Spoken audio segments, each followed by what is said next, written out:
Saya telah ucapkan sumpah sebagai Presiden Republik Indonesia dan Saudara Gibran Rakabuming Raka sebagai Wakil Presiden Republik Indonesia.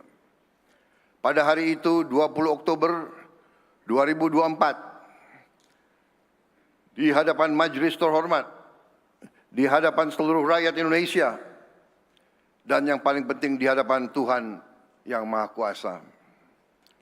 Saya telah bersumpah akan menjalankan kepemimpinan negara dan bangsa dengan tulus dan jujur, mengutamakan kepentingan seluruh rakyat Indonesia, termasuk mereka yang tidak memilih saya.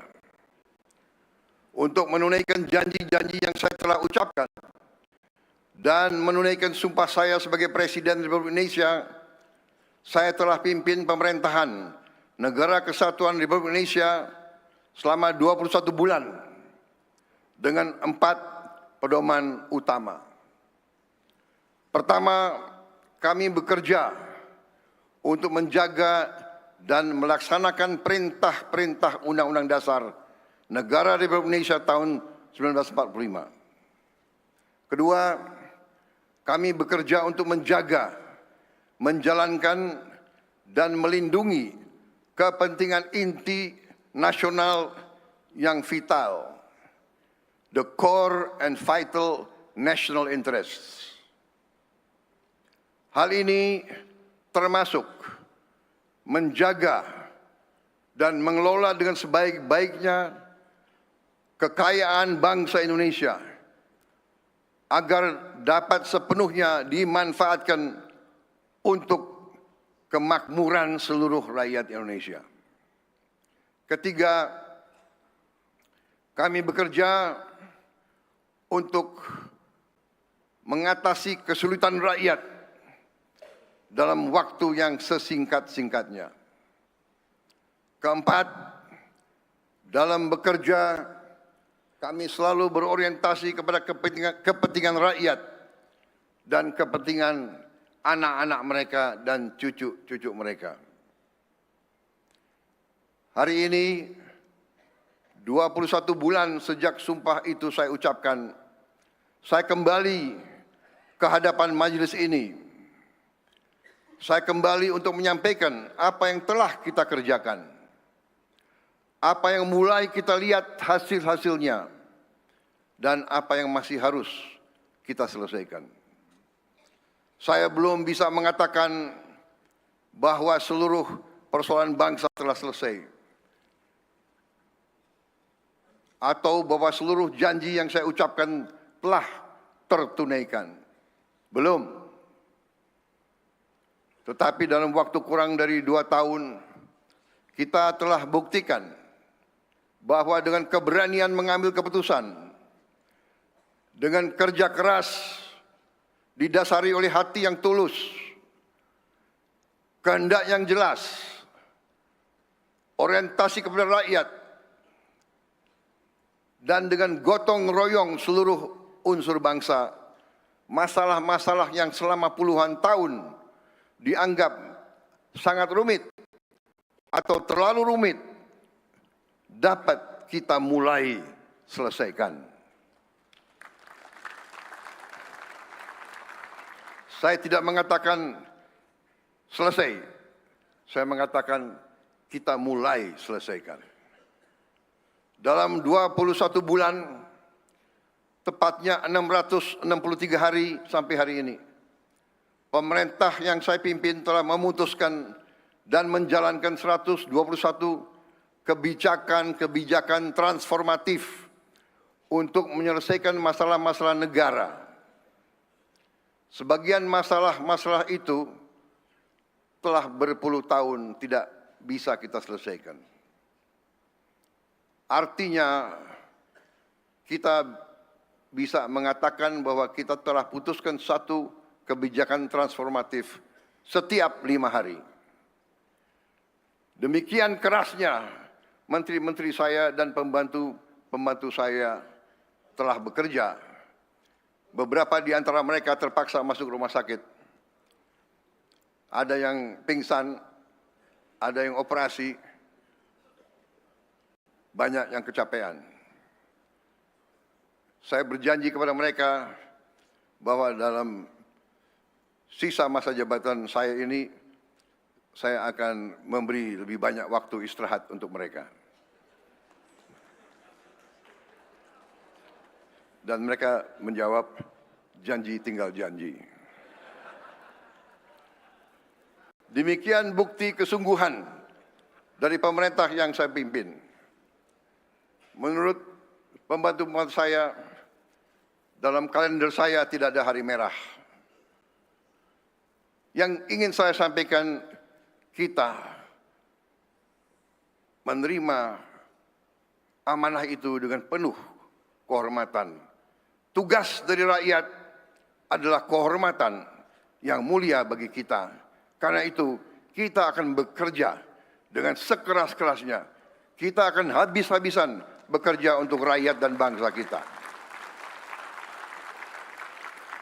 Dan karena kebijakan-kebijakan kita dan kerja keras kita, swasembada pangan yang dahulu kita targetkan tercapai dalam 4 tahun, ternyata berhasil kita capai dalam waktu 1 tahun.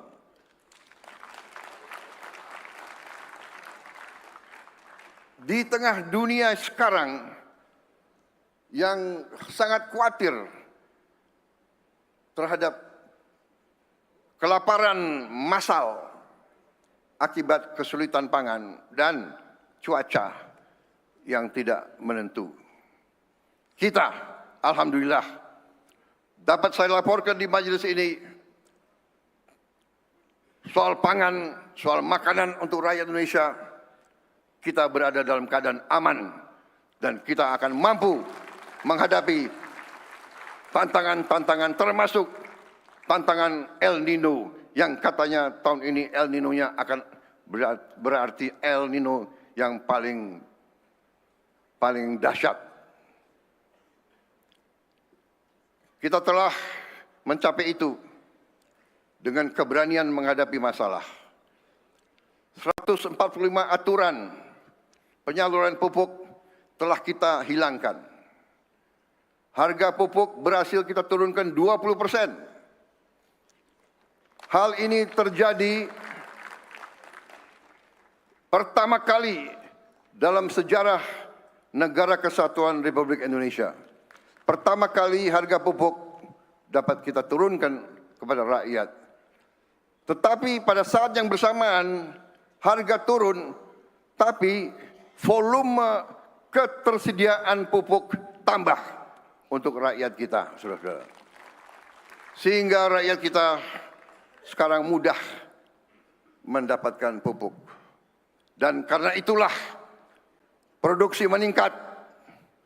Dan karena itulah juga kita lebih cepat swasembada pangan.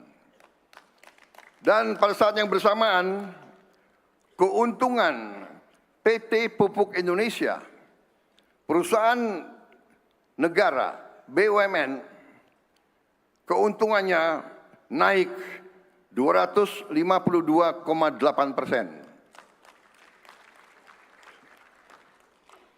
Harga pupuk turun, volume tambah, tapi keuntungan bagi PT Pupuk Indonesia naik 252,8%. Ini adalah akibat kerja tim yang membantu saya. Menteri Pertanian dengan seluruh jajarannya, para penyuluh pertanian, didukung oleh banyak kementerian lain, didukung oleh Pemda, didukung oleh TNI dan Polri. Semuanya ini dengan semangat gotong royong kita telah mencapai suatu prestasi yang diakui oleh dunia. Karena itu tahun ini kita sudah swasembada 8 komoditas pangan.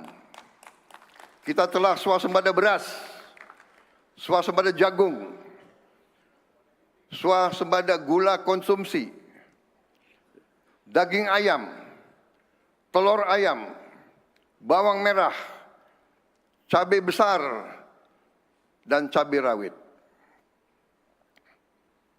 Saudara-saudara, kita masih belum swasembada daging, itu akan kita kerjakan, yang insya Allah bisa kita capai dalam 5 sampai 6 tahun ke depan.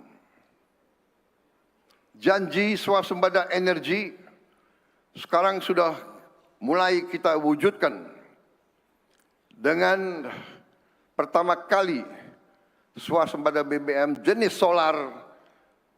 Kita berhasil produksi diesel dengan B50 dari kelapa sawit. Sehingga mulai tahun ini, mulai 1 Juli 2026, kita tidak lagi mengimpor solar dari luar negeri. Dan kita berhasil menghemat devisa 170 triliun rupiah, sekitar 9,5 miliar dolar Amerika, tidak lagi harus kita kirim ke luar negeri. Saudara-saudara sekalian, janji makanan bergizi, bantuan sosial, dan hilirisasi tidak lagi menjadi rencana di atas kertas. Semuanya telah berjalan dan manfaatnya mulai dirasakan rakyat. Sekali lagi, ini bukan alasan untuk kita berpuas diri. Ini adalah rangsangan untuk kita bekerja lebih keras lagi. Karena kita sadari kemerdekaan bukan hanya apa yang kita proklamasikan. Kemerdekaan adalah apa yang dapat dirasakan oleh rakyat.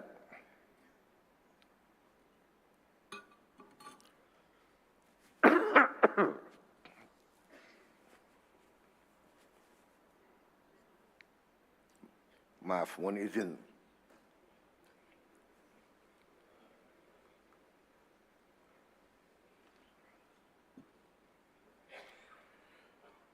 "81 tahun yang lalu, para pendiri bangsa mewariskan kepada kita sebuah negara dan sebuah cita-cita.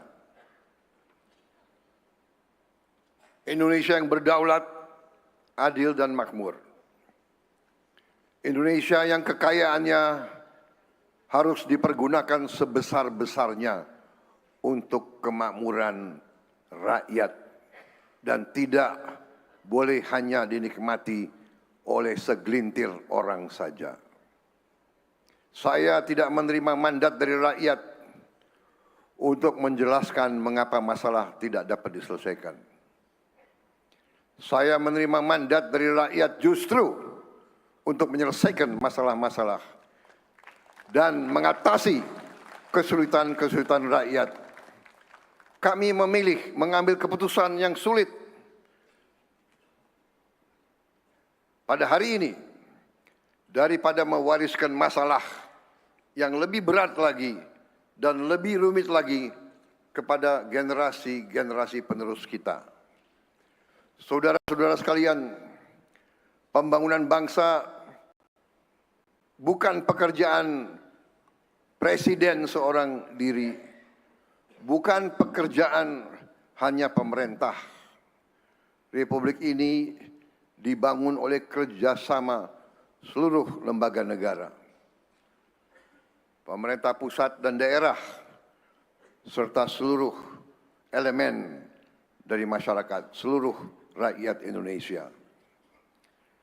Saudara-saudara, MPR RI terus menjalankan perannya sebagai rumah kebangsaan, memperkuat literasi konstitusi, merawat Pancasila, Undang-Undang Dasar 1945, NKRI, dan Bhinneka Tunggal Ika. Demokrasi tidak boleh berhenti pada prosedur pemilihan. Demokrasi harus memenuhi hak dasar rakyat dan berpegang kepada semua pasal-pasal di Undang-Undang Dasar kita. DPR RI bersama pemerintah telah menyelesaikan dan mengundangkan 13 rancangan undang-undang sampai bulan Juli 2026. Salah satunya adalah Undang-Undang Nomor 2 Tahun 2026 tentang perlindungan pekerja rumah tangga. Pengakuan bahwa setiap